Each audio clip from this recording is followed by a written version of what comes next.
Kita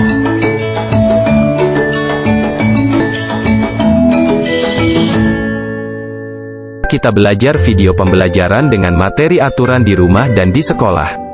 Yuk, kita belajar bersama-sama. Sobat belajar, aturan adalah ketentuan untuk mengatur sesuatu boleh dilakukan atau tidak. Aturan bersifat memaksa kita untuk tertib dan disiplin. Aturan tidak boleh dilanggar dan melanggar aturan akan mendapat sanksi. Setiap tempat memiliki aturan-aturan di setiap tempat harus dihormati. Kali ini kita belajar dua aturan yaitu, 1. Aturan di rumah. Rumah adalah tempat tinggal kita melakukan kegiatan sehari-hari. Adanya aturan di rumah akan membuat kehidupan keluarga tenang dan nyaman. Berikut ini adalah beberapa contohnya, antara lain, setiap hari harus bangun pagi. Lalu merapikan tempat tidur sendiri. Kemudian menyapu lantai kamar.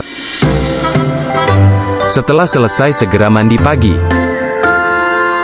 Memakai seragam dan sarapan. Sebelum berangkat sekolah, berpamitan kepada ayah dan ibu. Sepulang sekolah tidak boleh kemana-mana. Langsung pulang ke rumah, kemudian makan siang. Malam hari saatnya belajar mengulang kembali pelajaran di sekolah. Untuk persiapan untuk pelajaran esok hari. Kedua adalah aturan di sekolah. Selain di rumah, di sekolah juga terdapat aturan. Semua warga sekolah wajib mematuhi aturan yang telah dibuat, semua demi kebaikan bersama. Berikut ini contoh aturan di sekolah antara lain. Setiap hari Senin diadakan upacara bendera. Semua siswa wajib mengikuti, siswa berseragam lengkap. Kemudian, pada saat di kelas guru menyampaikan pelajaran, para siswa duduk dengan rapi, mendengarkan penjelasan guru, tidak ada yang bergurau, tidak ada yang bermain sendiri. Waktu istirahat telah tiba, para siswa bermain di halaman, ada juga siswa yang jajan di kantin. Setelah dimakan bungkus bekas jajanan, tidak boleh dibuang sembarangan, agar lingkungan sekolah tampak bersih. Sobat belajar, demikianlah video pembelajaran dengan materi aturan di rumah dan di sekolah kali ini, semoga bermanfaat. Nah, di dalam lingkungan masyarakat ada dua aturan. Yang pertama, aturan tertulis, dan yang kedua, aturan tidak tertulis. Nah, yang pertama kita akan belajar pengertian aturan tertulis dan tidak tertulis. Pengertian dari aturan tertulis yaitu bersifat formal dan dapat dibukukan. Sedangkan pengertian dari aturan tidak tertulis yaitu aturan yang disampaikan secara lisan dan disepakati bersama-sama. Nah, untuk contoh aturan tertulis, tentunya kamu pernah membaca pengumuman berisi tulisan yaitu 1x24 jam kamu wajib lapor. Biasanya sering kamu temui di depan komplek perumahan. Adapun contoh dari aturan tidak tertulis yaitu adat istiadat yang menyangkut tata cara hidup bermasyarakat, berperilaku, serta tata menjalankan tradisi dalam kehidupan bermasyarakat. Semua peraturan yang dibuat harus dipatuhi, baik itu di rumah, di sekolah, dan di masyarakat atau tempat umum.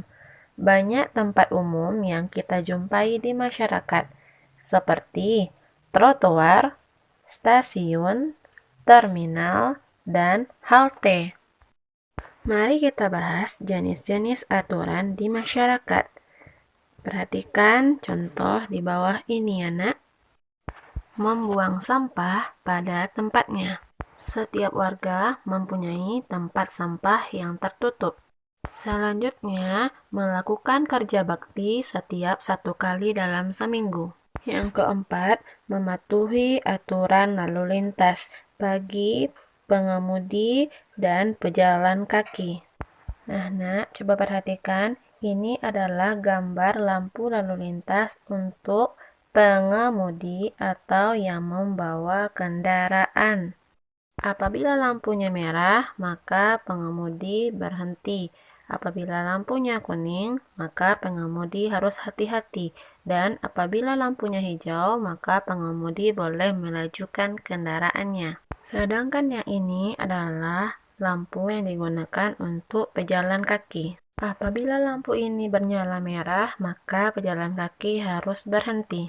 Dan apabila lampunya bernyala hijau, maka pejalan kaki boleh melanjutkan perjalanannya di zebra cross atau tempat penyeberangan jalan.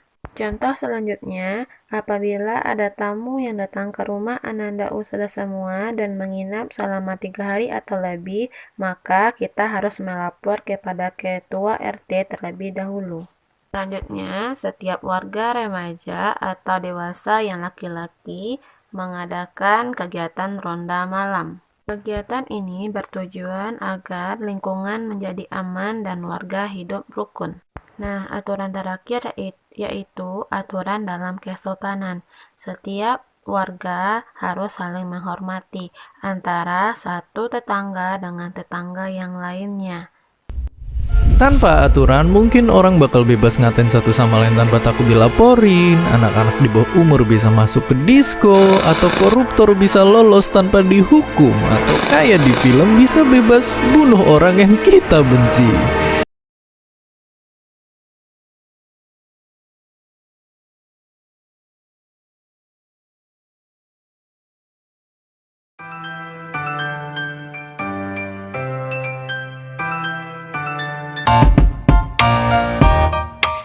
Halo teman-teman, di video kali ini kita akan belajar materi PPKN, yaitu mengenai hak dan kewajiban anak di rumah, di sekolah, dan di lingkungan masyarakat. Oke teman-teman, ada yang masih ingat apa itu hak dan kewajiban? Hak yaitu merupakan sesuatu yang pantas didapatkan setelah melaksanakan kewajiban, sedangkan kewajiban yaitu sesuatu yang harus dilakukan terkait dengan peranan dan tanggung jawab. Jika kewajiban telah terpenuhi, manusia baru diperbolehkan menuntut haknya. Hak adalah segala sesuatu yang diberikan dan melekat pada diri seseorang. Sementara itu, kewajiban adalah segala sesuatu yang harus dilaksanakan. Hak dan kewajiban harus dilaksanakan secara seimbang. Tahukah kalian mengapa hak dan kewajiban harus dilaksanakan secara seimbang? Yuk, simak penjelasan kakak berikut.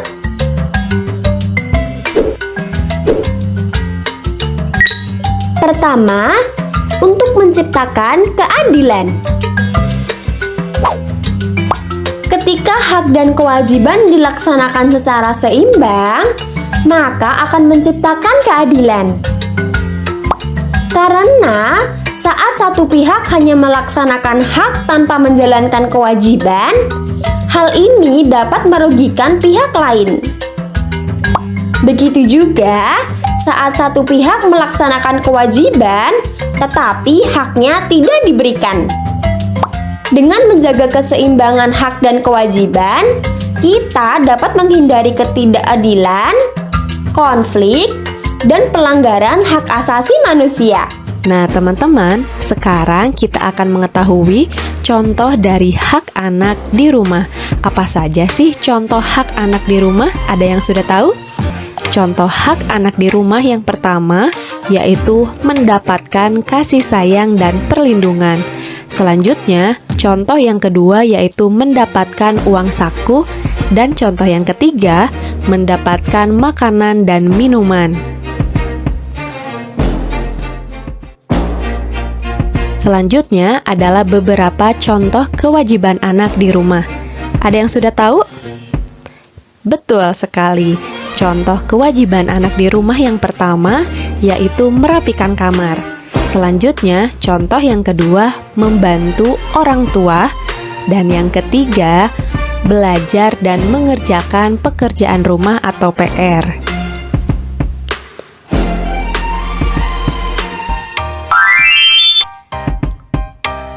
Oke teman-teman, ada yang tahu nggak apa saja sih manfaat menjalankan kewajiban di rumah? Nah teman-teman, setiap anggota keluarga memiliki hak dan kewajiban yang berbeda-beda. Manfaat yang diperoleh apabila menjalankan kewajiban di rumah antara lain sebagai berikut. Yang pertama, bertanggung jawab. Yang kedua, tidak mendapat teguran. Yang ketiga, hidup terasa nyaman. Dan yang keempat, tidak terbebani kewajiban. Oke teman-teman, selanjutnya kita akan mengetahui contoh hak anak di sekolah. Berikut adalah beberapa contoh hak anak di sekolah. Yang pertama, mendapatkan nilai pelajaran. Kemudian yang kedua, menggunakan fasilitas sekolah. Dan yang ketiga, mendapat bimbingan dari guru. Yang pertama, siswa berhak mendapat perlakuan adil dari guru dan perlindungan.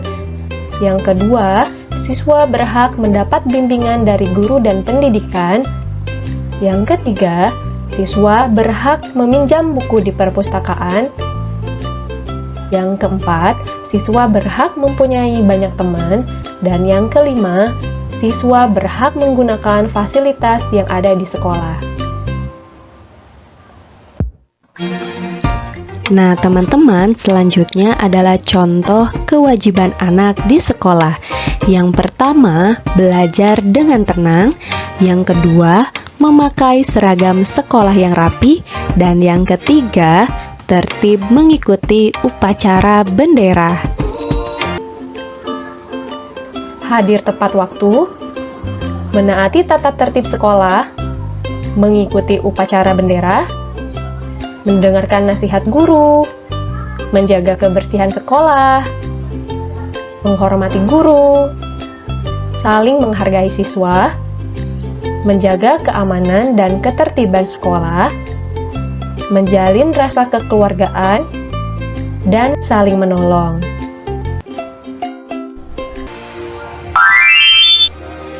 Oke teman-teman, selanjutnya teman-teman akan mengetahui beberapa contoh hak anak di lingkungan masyarakat.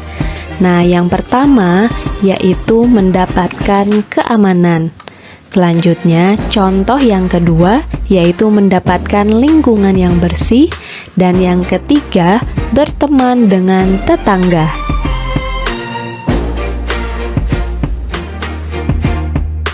Nah teman-teman, selanjutnya adalah beberapa contoh kewajiban anak di lingkungan masyarakat. Yang pertama, mengikuti kerja bakti. Yang kedua, menjenguk tetangga yang sakit. Dan yang ketiga, menolong tetangga yang kesusahan.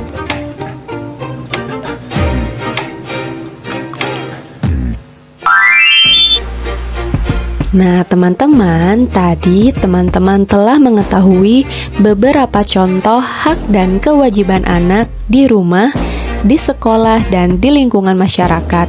Selanjutnya, dapat kita simpulkan bahwa sebagai makhluk sosial, kita tidak akan bisa hidup sendiri dan pasti membutuhkan orang lain. Dan dalam prosesnya, kita akan mengenal yang namanya hak dan kewajiban sebagai bagian dari bentuk tanggung jawab kita. Nah teman-teman, selain sangat penting untuk mengetahui apa saja kewajiban dan hak kita sebagai anak, untuk mendapatkan hak tersebut, kita juga harus melaksanakan semua kewajiban kita di rumah, di sekolah, dan di lingkungan dengan sebaik mungkin. Oke? Akhir kata, saya ucapkan terima kasih. Wassalamualaikum warahmatullahi wabarakatuh.